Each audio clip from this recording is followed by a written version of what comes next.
ನಾ ಇವತ್ತು ಹೇಳಲು ಹೊರಟಿರುವ ಕತೆ ಕೆಚ್ಚೆದೆ ವೀರ ಕಲಿಗಳು ನಮ್ಮ ಹಲಗಲಿ ಬೇಟರ ಕತೆ. ಶೌರ್ಯ ಪರಾಕ್ರಮದ ಕತೆ. 1857 ನವೆಂಬರ್ 10 ಭಾರತದಲ್ಲಿ ಬ್ರಿಟಿಷರ ದೌರ್ಜನ್ಯ ಎಲ್ಲೇ ಮೀರಿತ್ತು.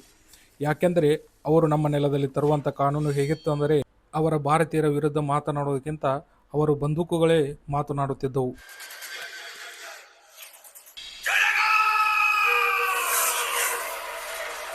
ನಮಸ್ಕಾರ ರೀ. ನಮಸ್ಕಾರ. ಏನ್ರಿ ನಿಮ್ಮ ಹೆಸರು ಏನ್ರಿ? ಶ್ರೀಶೈಲ ವೀರಭದ್ರಪ್ಪ ಗೋಲ್ಸಿಟ್ಟಿ. ಈಗ ಬಂದ ಎಲ್ಲ ಯೂಟ್ಯೂಬರ್ಸ್ಗೆಲ್ಲ ನೀವು ಹೆಲ್ಪ್ ಮಾಡಕತ್ತೀರಿ. ಭಾಳ ಖುಷಿ ಆಯ್ತು ನಮ್ಮ ಊರ್ದು ನೀವು ಇಷ್ಟು ಚೆನ್ನಾಗಿ ಎಲ್ಲರಿಗೂ ಬಂದು ಹೇಳಕತ್ತೀರಿ ಅಂದಮೇಲೆ. ಈಗ ನಾನು ಇದು ಒಂದು ಹಲಗಲಿ ಬೇಡ್ರದಂಗೆ ವಿಡಿಯೋ ಮಾಡಕತ್ತೀನಿ ರೀ. ಅದಕ್ಕೆ ನಿಮ್ಮ ಸಪೋರ್ಟ್ ಬೇಕು ನಮಗೆ. ಹೇಳ್ರಿ, ಹಲಗಲಿ ಬೇಡ್ರ ಬಗ್ಗೆ ನಿಮಗೆ ಎಷ್ಟು ಗೊತ್ತೈತಿ, ಅವ್ರ ಮೇಲೆ ಯಾವ ಥರ ಯುದ್ಧಗಳು ನಡೆದು ಅದ್ರ ಬಗ್ಗೆ ಸ್ವಲ್ಪ ಮಾಹಿತಿ ಹೇಳ್ರಿ ನಮಗೆ. ಇದು ಪೂರ್ವಿ ಆದದಂದ್ರೆ 1857 ಸೆಪ್ಟೆಂಬರ್ 11 ಇದಾಕತ್ತಿಲ್ಲ, ಯುದ್ಧದ ಸ್ಟಾರ್ಟಿಂಗ್ ಆಕತಿ. ಬ್ರಿಟಿಷ್ ಸಂಸ್ಥಾನದಿಂದ ಮೊದಲ ಅದ್ರದ್ದು ನಿಶಸ್ತ್ರೀಕರಣ ಕಾಯ್ದೆ ಜಾರಿ ಮಾಡ್ತಾರೆ.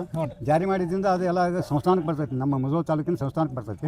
ಸಂಸ್ಥಾನದವ್ರು ಏನೈತಿ, ಇಲ್ಲಿ ಸುತ್ತಮುತ್ತಲು ಹಳ್ಳಿಗಳಾಗ ಎಲ್ಲ ಕಡೆಯೂ ಡಂಗರ ಹೊಡಿಸ್ತಾರೆ. ಡಂಗರ ಹೊಡಿಸಿದ ಕೂಡ ಅದೇ ಪ್ರಕಾರನ ಎಲ್ಲ ಹಳ್ಳಿಗಳಾಗ ಯಾರ್ಯಾರ ಕಡೆ ಆಯುಧಗಳು ಅದಾವೆ ಅವನ್ನೆಲ್ಲ ತಂದು ಒಪ್ಪಿಸ್ಬೇಕೈತಿ. ಅವರು ಡಂಗರ ಹೊಡಿಸಿದ ಕೂಡಲೇ ಅವರು ಕೆಲವೊಂದಿಷ್ಟು ಮಂದಿ ಕೆಲವೊಂದು ಹಳ್ಳಿ ಅವರು ಕೊಡ್ತಾರೆ, ಕೆಲವೊಂದು ಹಳ್ಳಿ ಮಂದಿ ಕೊಡಂಗಿಲ್ಲ. ಕೊಡಲ್ಲಂಗೆ ಆದ್ಕೂಲೆ ಈ ಅದರೊಳಗೆ ಇದು ಮೇನ್ ಇದನ್ನ ಹೋರಾಟಕ್ಕೆ ನಿಂತಿಕೇಸಿ ಇವ್ರು ಮುಂದಿಟ್ಟು ಹೆಜ್ಜೆ ನಾವು ಹಿಂದೆ ಹಿಡಿದಿಲ್ಲ ಕೇಸಿಂದ ಏನು ಪಣ ತೊಟ್ಟು ನಿಂದಿರ್ತಾರೋ ಹಲಗಲಿ ಊರನವರು ಇವರು ಮೊದಲು ವಿರೋಧ ಶಸ್ತ್ರಾಸ್ತ್ರಗಳನ್ನು ಕೊಡೋದಿಲ್ಲ ವಿರೋಧ ಮಾಡ್ತಾರೆ. ವಿರೋಧ ಮಾಡಿದ ಕೂಡ ಇವ್ರಿಗೆ ಮತ್ತೆ ಹಿಂದಿಡಿಸಿ ಇವ್ರು ಎಲ್ಲಾನು ಮತ್ತೆ ಪುನಃ ಎಲ್ಲ ಹಳ್ಳಿಗಳಿಗೂ ಅಡ್ಡಾಡಿಕೆಸಿಂದ ಕೆಲವೊಂದು ಹಳ್ಳಿಗಳು ಇಲ್ಲಿ ಬರ್ತಾವೆ. ಅವ್ರ ಹೆಸರು ಹೇಳ್ತೀನಿ. ಆ ಹಳ್ಳಿಗಳಿಗೆಲ್ಲಾನು ಅಡ್ಡಾಡಿಕೆಸಿಂದ ಇವರೆಲ್ಲ ಪ್ರಚೋದನೆ ಮಾಡಿ ಹೇಳಿ ತಿಳಿಸ್ತಾರೆ. ಇವರು ಯಾರು ಒಟ್ಟಿಗೆ ಆಯುಧಗಳನ್ನ ಕೊಡಕ್ಕೆ ಹೋಗ್ಬೇಡ್ರಿ, ಇದನ್ನ ಮಾಡ್ರಿ, ನೀವು ಅಪೋಸ್ ಮಾಡ್ರಿ, ನಾವು ಅದಕ್ಕೆಲ್ಲ ಬೆಂಬಲ ಇವತ್ತಿನ ಅವ್ರಿಗೆ ಹೇಳಿದ ಕೂಡಲೇ ಅವರು ಇವರಿಗೆಲ್ಲ ಸಪೋರ್ಟ್ ಹಾಕಾರ. ಆ ಹೋರಾಟ ಟೈಮ್ದಾಗ ಇವರಿಗೆಲ್ಲ ಸಪೋರ್ಟ್ ಆಗ್ಯಾರ. ಈ ಊರಿನ ಆರಾಧ್ಯ ದೇವರು ಶ್ರೀ ವೀರಭದ್ರೇಶ್ವರ ದೇವಸ್ಥಾನ ಹಾಗೂ ಮಾರುತೇಶ್ವರ ದೇವಸ್ಥಾನ ನೋಡ್ರಿ.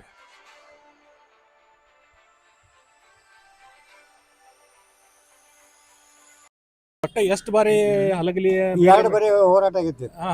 ಹಲಗಲಿ ಬೇಡ್ರ ಮೇಲೆ 2 ಸಲ ಬ್ರಿಟಿಷರೇ ಹೋರಾಟ ಮಾಡ್ತಾರೆ. ಒಂದು ಸಲ ಏನೈತಿ, ಅವರು ಬಂದ್ ಕಿಸ್ ಏನು ನೀವು ರಗತ್ ಮನೆ ಅಂತ ಹೇಳಿ ಅಂತಿರ್ಲ, ರಗತ್ ಮನ್ಯಾಗ ಹೋರಾಟ ಆದ ಕೂಲಿ ಅಲ್ಲೇ ಲೆಫ್ಟಿನೆಂಟ್ ಕರ್ನಲ್ ಹೆಬ್ಲಾಕ್ ಅಂತ ಹೇಳಿ ಬರ್ತಾನೆ. ಹೆಬ್ಲಾಕ್ನ ಇವರು 3 ಮಂದಿ ಅವರು ಕೊಲ್ತಾರ. 3 ಮಂದಿ ಯಾರು ಅಂದ್ರೆ ಭೀಮಪ್ಪ ಚಿಕ್ಕಣ್ಣವರು, ಮಾದರ್ ದ್ಯಾಮನ, ಪೂಜಾರಿ ಹನುಮ. ಇವರು ಮೊದಲ ಅವ್ರು ಕಲಾದಿಂದ ಬರುವಂತ ಇದ ಊರು ನೋಡ್ರಿ, ಕಲಾದಗಿ. ಇಲ್ಲಿಂದನ ಬ್ರಿಟಿಷ್ ಆಳ್ವಿಕೆ ಮಾಡ್ತಿರ್ತಾರ್ರಿ, ಹಲಗಲಿ ಮೇಲೆ ದಂಡೆತ್ತಿ ಬಂದಿರ್ತಾರ್ರಿ.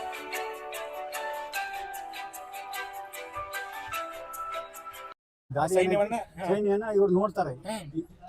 ಅಂದ್ರೆ ಭೀಮಪ್ಪ ಚಿಕ್ಕಣ್ಣವ್ರನ್ನ ಐತಿ ಬೇವುಗಾರಿಕೆ ಮಾಡ್ತಾರೆ. ಬೇವುಗಾರಿಕೆ ಅಂದ್ರೆ ಅವರು ಎಲ್ಲೆಲ್ಲಿ ಇವರು ಇವು ಅದಾವು ಬಟಾಲಿಯನ್ ಎಲ್ಲಿ ಅದಾವ ಬ್ರಿಟಿಷರ ಅವ್ರು ಏನೇನು ಆಲೋಚನೆ ಮಾಡ್ತಾರೆ, ಏನ್ ಮಾಡ್ತಾರೋ ನಂಗೆಲ್ಲ ತಿಳ್ಕೊಳ್ಳೋದು. ಅವ್ರು ಬೇವುಗಾರಿಕೆ ಮಾಡ್ತಿದ್ರೆ ಇವನ್ನೆಲ್ಲ ಗುರ್ತಾಗ್ತಾವ ಭೀಮಪ್ಪ ಚಿಕ್ಕಣ್ಣವ್ರು.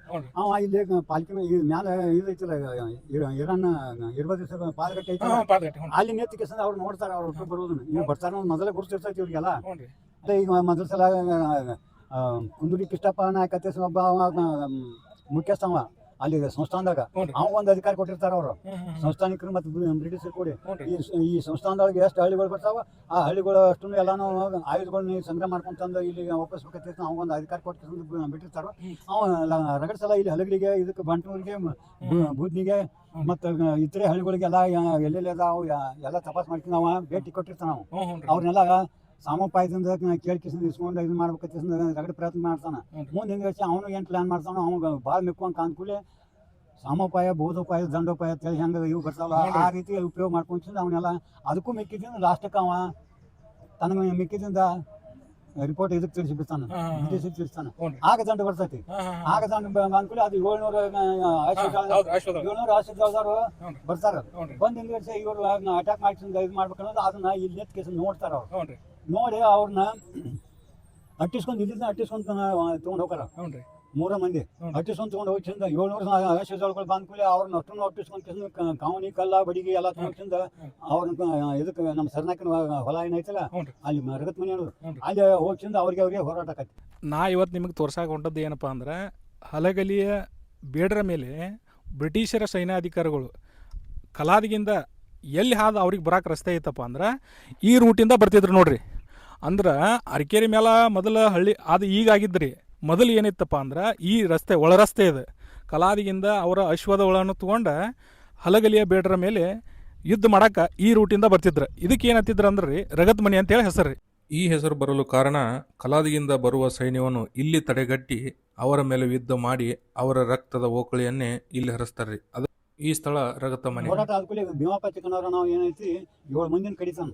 8ನೇದ ಅವ್ನು ಕಡಿದು ಕಡಿಬೇಕತ್ತ ಕಾಲಾಗ ಹಾಕಿ ತುಳಿದ ಅವ್ನು ಕಡಿಯಾಕ ಹೋಗ್ತಾನು. ಅವ ದಬ್ಬ ಇಟ್ಕೊಂಡನ ಹೊಲಕ್ ಬಾಯಾಗ ಹುಲ್ ಕಡಿ ಕಸ್ತಾನ. ಬಾಯಾಗ ಹುಲ್ ಕಡಿ ಕಚ್ಚಿದ್ರೆ ನಾನು ನಿನಗೆ ಶರಣಾಗತಿ ಆದ್ನಿ ಅನ್ನುವಂತ ಸೂಚನೆ ಅದು. ಅವಾಗ ಹುಲ್ ಕಡ್ಡಿ ಕಚ್ಚಿದಾಗ ಅದು ಶರಣಾಗತಿ ಆದ್ನಿ ಅಂತ ಅದೊಂದು ಸೂಚನೆ ಅದು. ಆಮೇಲೆ ಆಮೇಲೆ ಕಟ್ಟ ಅವನ ಜೀವದಾನ ಮಾಡಿ ಬಿಟ್ಟು ಬಿಡ್ತಾನ. ಜೀವದಾನ ಮಾಡಿಬಿಟ್ಟು ಕೂಡ ಅವನ ಬಿದ್ಕೊಂಡಲ್ಲಿ ಕೇಳ್ತಾನ, ಊರಾಗ ಸೂರ ನೀನ ಒಬ್ಬ ಇದೀವ ಮತ್ತೆ ಯಾರು ಅದಾರ ಅಂತ ಕೇಳ್ತಾರ. ಭೀಮಪ್ಪ ಚಿಕ್ಕನವ್ರ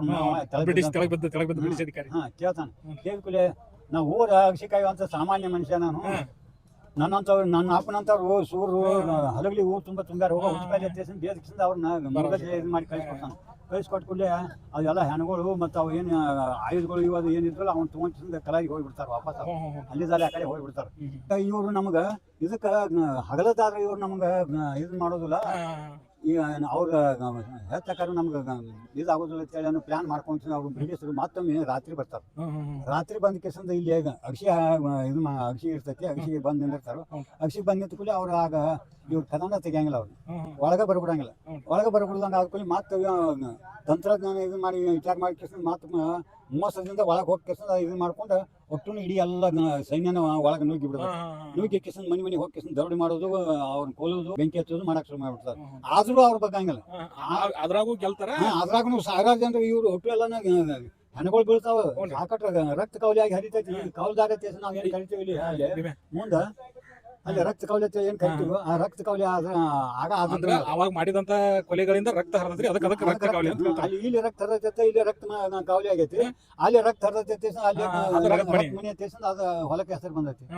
ಈಗ ಅದ್ರ ಸಹಿತ ಅಲ್ಲಿ ಆ ರೋಡ್ ಹಿಡಿದ ಹೋಗುವ ಅಲ್ಲಿ ಮನಿಗಳು ಅದು ಏನ್ ತರ ತೆಗಿತಾರಲ್ಲ ನಾವ್ ಸ್ವತಃ ನೋಡಿ. ಈಗ ಅದನ್ನ ತರ ತೆಗಿಬಿಟ್ಟು ಅಂದಾಗ ಅಲ್ಲಿ ಡೋಗಿಗಳು ಹೊಂಟಾವ, ಎಲುಬುಗಳು ಹೊಂಟಾವ, ಮನುಷ್ಯರು ಅವೆಲ್ಲಾನು ಈಗಾದ್ರೂ ಅಲ್ಲಿ ಮನಿ ತರ ತೆಗಿಯಾಕ ಹೋದ್ರ ಮನಿ ತೆಳಗ ಡೋಗಿ ಎಲುಬು ಆಯೋದು ಎಲ್ಲ ಮನುಷ್ಯರು ಅಸ್ಥಿ ಪಂಜರಗಳು ಸಿಗತ್ತಾವ. ಈಗ ನಮ್ಮಲ್ಲಿರುವ ಯಾವುದೇ ಆಯುಧಗಳನ್ನು ನಿಮಗೆ ಒಪ್ಪಿಸುವುದಿಲ್ಲ ಎಂದು ಹೇಳಿದಾಗ ಇದಕ್ಕೆ ಪ್ರತಿಯಾಗಿ ಬ್ರಿಟಿಷ್ 1857 ನವೆಂಬರ್ 26ರಂದು ಮಧ್ಯರಾತ್ರಿ 600 ಅಶ್ವದಳಗಳೊಂದಿಗೆ ಹಲಗಲಿಯ ಊರಿನ ಮೇಲೆ ದಾಳಿ ಮಾಡಿದರು. ಈಗ ನಾವು ಬಂದದ ಸ್ಥಳ ಯಾವ್ದ್ರಿ ಇದು? ಈ ಸ್ಥಳದ ಬಗ್ಗೆ ನಮಗೆ ತಿಳಿಸ್ಕೊಡ್ರಿ. ನಾವು ಬಂದಂತ ಸ್ಥಳ ಇದು ಮದ್ದಿನ ಗಡಿಗೆ ತೇಸಿಂದ ನಾವು ಕರಿತೀವಿ. ಮಜ್ಜಿನ ಗಡಿಗೆ. ಮದ್ದಿನ ಗಡಿಗೆ. ಮದ್ದಿನ ಗಡಿಗೆ. ಸಸ ಇಲ್ಲಿ ರೂಢಿಗತೆ ಒಳಗೆ ಈಗ ನಮ್ಮ ಊರನ ಅವ್ರೆಲ್ಲ ಸಣ್ಣ ಮಕ್ಳು ಆತು ದೊಡ್ಡವ್ರು ಹಿರಿಯರ ಕೇಳಿದ್ರೆ ಅವ್ರ ಬಾಯಾಗ ಏನೈತಿ ಅದು ಮಜ್ಜಿ ಗಡಿಗೆ ಅನ್ನುವಂಥದ್ದನ್ನ ರೂಢಿ ಒಳಗೆ ಬಂದೈತಿ ಈಗ ಮಾತಾಡೋದು. ನಾವು ಅದಕ್ಕೆ ಮದ್ದಿನ ಗಡಿಗೆ ಹೇಳ್ತೀವಿ. ಮದ್ದಿನ ಗಡಿಗೆ ಅಂದ್ರೆ ಹಿಂದೆ ಬ್ರಿಟಿಷ್ ಕಾಲಕ್ಕೆ ಇಲ್ಲಿ ಮದ್ದು ತಯಾರು ಮಾಡಿದ್ರು ನಮ್ಮ ಬೇಡ ಸಮಾಜದವರು ಇಲ್ಲಿ ಮದ್ದನ್ನ ತಯಾರು ಮಾಡ್ತಿದ್ರಿ. ಇದೆಲ್ಲ ಏನು ಸುತ್ತಮುತ್ತಲು ಕೊಳ್ಳ ಕಾಣ್ತೈತಿ. ಇದಷ್ಟು ಕೊಳ್ಳ ಅದು ಪೂರಾ ಅಷ್ಟು ಎಲ್ಲ ಈ ಪ್ರಮಾಣದಾಗ ಇದ್ದಿಲ್ಲ. ಇದಕ್ಕಿಂತ ಹೆಚ್ಚಿನ ಪ್ರಮಾಣದಾಗ ದೊಡ್ಡ ಗುಡ್ಡ ಇತ್ತಾಗ ದೊಡ್ಡ ಗುಡ್ಡ ಇತ್ತು. ಇದ್ದ ಟೈಮ್ದಾಗ ಅಲ್ಲಿ ಎಲ್ಲ ಇಲ್ಲೆಲ್ಲ ಬರ್ಬೇಕಾದ್ರೆ ಭಯಾನಕ ಇತ್ತು. ಇದು ಒಂದು ನಿರ್ಜನವಾದಂತ ಪ್ರದೇಶ ಇದೆ. ನಿರ್ಜನವಾದಂತ ಪ್ರದೇಶ ಇದ್ದ ಸಂಬಂಧ ಇಲ್ಲಿ ಯಾರು ಬರಂಗಿಲ್ಲ ಅನ್ನೋ ವಿಚಾರಕ್ಕಾಗಿ ಅವ್ರು ಪ್ಲಾನ್ ಹಾಕೊಂಡು ಮೊದಲ ಬ್ರಿಟಿಷರು ಇಲ್ಲಿ ಯಾರು ಬರಕ ಆಸ್ಪದ ಇಲ್ಲ ವಿಚಾರ ಮಾಡ್ಕೊಂಡು ನಮ್ ಬೇಡ್ರಿ ಮಾಡ್ಯಾರು. ಇಲ್ಲಿ ನಿರ್ಜನವಾದಂತ ಪ್ರದೇಶದೊಳಗ ಇಲ್ಲೇ ಒಂದು ಮದ್ದು ತಯಾರು ಮಾಡುವಂತ ಇದು ಗೋಟ್ ಇತ್ತು ಮ್ಯಾಲ ಇತ್ತು.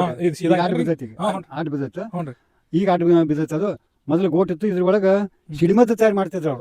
ಸಿಡಿಮದ್ದು ಅಂದ್ರ ಈಗ ನಾನ್ ಕೇಳ್ತೇನ್ರಿ, ಹಲಗಲಿ ಬೇಡ್ರ ಒಳಗ ಬರೇ ಬಿಲ್ಲು ಬಾಣ ಕವಲಿ ಅದ ಅಷ್ಟ ಅಲ್ಲದನ ಅವ್ರ ಮದ್ದು ಗುಂಡುಗಳನ್ನು ಕೂಡ ಅವು ಸಹಿತ ಅವು ಅಷ್ಟೆಲ್ಲ ಮದ್ದನ್ನು ತಯಾರು ಮಾಡ್ತಿದ್ದೆ. ಈ ಮದ್ದು ತಯಾರು ಮಾಡೋದನ್ನ ಯಾರು ಹೇಳಿದ ಅಂದ್ರ ನಿಂಬಾಳ್ಕರ್ ಹೇಳಿಕೊಟ್ಟ. ನಿಂಬಾಳ್ಕರ್ ಅವ ಅಲ್ಲಿ ಸಂಸ್ಥಾನದಾಗ ಅವ ಕಿಲೆದಾರ. ಅವ ಅಂದ್ರ ಈಗ ಹೊಸಕೋಟೆ ಕಿಲೆದಾರ ತೇಸಿಂದ ಏನಾಯ್ತು, ಹೊಸಕೋಟೆ ಅಂತ ಏನು ಊರ ಐತಿಲ್ಲ ಆ ಊರಿನ ಕಿಲೆದಾರ. ಅವ ಒಂದ್ ಮುಖ್ಯಸ್ಥ ಒಬ್ಬ. ಅವನ್ ಮುಖ್ಯಸ್ಥ ಇದ್ದ. ಅವನ ಕೈಯಾಗ 16 ಜನ ಅವನ ದಳಪತಿ. ಅವನ ಕೈಯಾಗ 16 ಜನ ಸೈನಿಕರಿದ್ರು.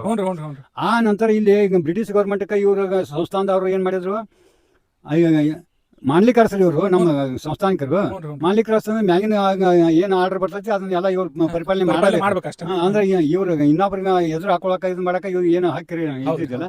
ಅದಕ್ಕೆ ತೇಸಿಂದ ಏನೈತಿ, ಇವರು ಇವರಿಂದ ಬಿಟ್ಟ ರಾಜೀನಾಮೆ ಕೊಟ್ಟು ಇವ್ರು ಕೂಡ ಸೇರ್ಕೊಳ್ತಾವ. ಅವನು ಖುದ್ದು ಇದ್ದವ್ರ ನಾವು ಯಾರ ಅಲ್ಲಿಗೆ ಮುಖ್ಯಸ್ಥ ಆಗಿದ್ರಿ ಹಾ ಮುಖ್ಯಸ್ಥಾಗಿದ್ದ. ನೋಡ್ರಿ. ಆ ನಂತರ ಹಿಂದಿಳಿಸಿ ಅದಕ್ಕೆ ರಾಜೀನಾಮೆ ಕೊಟ್ಟ ಕೇಸಿಂದ ಇವ್ರು ಕೂಡ ಸೇರ್ಕೋತಾವ. ಅವ್ ಬಂದು ಹಲಗಲಿ ಹಲಗಲಿ ಒಳಗೆ ಬೇಡ್ರನ್ನ ಸೇರ್ಕೊಂಡ್ ಸೇರ್ಪಡೆ ಬರ್ತಾನ. ಮಾಡ್ತಾನ. ಹ್ಞೂನ್ರಿ. ನಮ್ಮ ಬೇಡ್ರು ಏನಿದ್ರು ಬೇಡ್ರು ಇವ್ರಿಗೆಲ್ಲ ಶೌರ್ಸ್ತನ ಸಾಕಷ್ಟು ಇತ್ತು. ಹ್ಞೂನ್ರಿ. ಆದ್ರೆ ಹಂಚಿಕೆ ಇದ್ದಿದ್ದಿಲ್ಲ. ಹ್ಞೂ. ಯಾವ ಟೈಮ್ದಾಗ ನಾವು ಯಾವ ತರ ವೈರಿನ ಬಗ್ ಬಿಡಿಬೇಕು, ಯಾವ ತರ ಅವ್ರನ್ನ ಸೋಲಿಸ್ಬೇಕು ಅನ್ನೋಂಥ ವಿಚಾರಗಳು ಇವರಲ್ಲಿ ಇದ್ದಿದ್ದಿಲ್ಲ.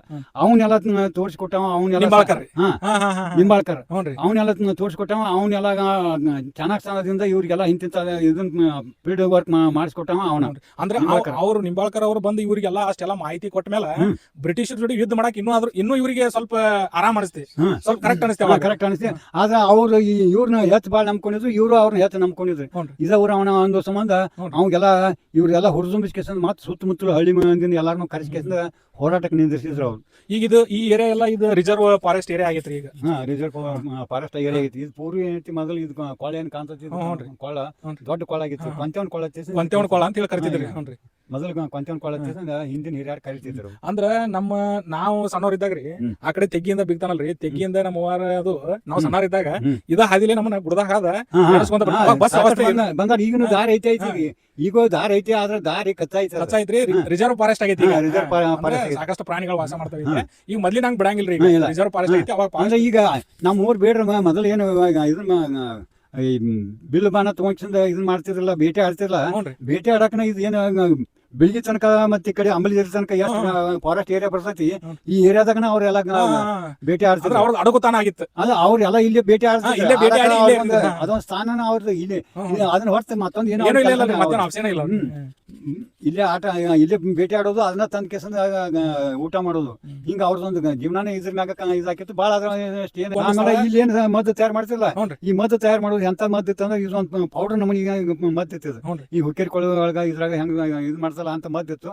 ಆ ಮದ್ದ ಮನುಷ್ಯನ ಶರೀರದೊಳಗ ಒಂದ್ ಸ್ವಲ್ಪ ಸಿಡಿತಂದ್ರ ಅದ್ ಪೂರ ಶರೀರ ಇಡೀ ಶರೀರನ ಕಳ್ಕೊತ ಹೋಗ್ಬೇಕು. ವಿಷಕಾರಿ ಇತ್ತು ಅದು. ವಿಷಕಾರಿ ಮದ್ದನ ತಯಾರು ಮಾಡ್ತಿದ್ರು. ಮತ್ತೆ ಅದ್ ಶರೀರನ ಕೊಳತು ಹೋಗುವಂತದ ಇದಿತ್ತು. ಇವು ಎರಡು ಇದನ್ನ ಇದು ಮಾಡ್ತಿದ್ರು, ಅವ್ರು ಉಪಯೋಗ ಮಾಡ್ತಿದ್ರು. ಹಿಂಗಾಗಿ ಯಾರಿಗೆ ಹೊಂಟೆ ತಾಕಿದ್ರು ಸಹಿತ ಅದು ವಿಷಕಾರಿ ಆಗೇನೆ ಇದಾಕಿತ್ತು. ಮತ್ತೆ ಅವ್ರು ಹತ್ಯಾರ ಕಡ್ಡಿ ಇವು ಅದು ಏನು ಬಿಲ್ಲ ಬಾಣ ಏನಿದ್ವಲ್ಲ ಅವಕ್ಕೆಲ್ಲ ಇದನ್ನ ಮದ್ದು ಹಚ್ಚಿಕೆ ಬರೋಬ್ಬರ ಅದಕ್ಕೆ ಎಲ್ಲಿ ಶರೀರದಾಗ ನಡ್ತೈತಿ ಆನ್ ದಿ ಸ್ಪಾಟ್. ಅಲ್ಲಿ ಆ ವಿಷಯನ ನಾವು ಅಲ್ಲಿ ಈಗ ಹತಾರ ಮನಿಗೊಳಗೆ ಅಡ್ಯಾಡ್ತೀವ್ರಿ. ಈಗ ನಮ್ಮ ಹಲಗಲಿ ಬೇಡ್ರ ವಂಶಸ್ಥರ ಮನಿಗಳು ಅದಾವಲ್ರಿ, ಆ ಮನಿಗಳಿಗೆ ಹೋದಾಗ ನಾವು ಹತಾರಗಳನ್ನ ತೋರಿಸ್ತೀವಿ. ಆ ಹತಾರಗಳಿಗೆ ಈ ಮದ್ದನ್ನ ಯಾವ ರೀತಿ ಸವರ್ಸ್ತಿದ್ರ ಅನ್ನೋದು ನಾವು ಹೇಳ್ತೀವಿ.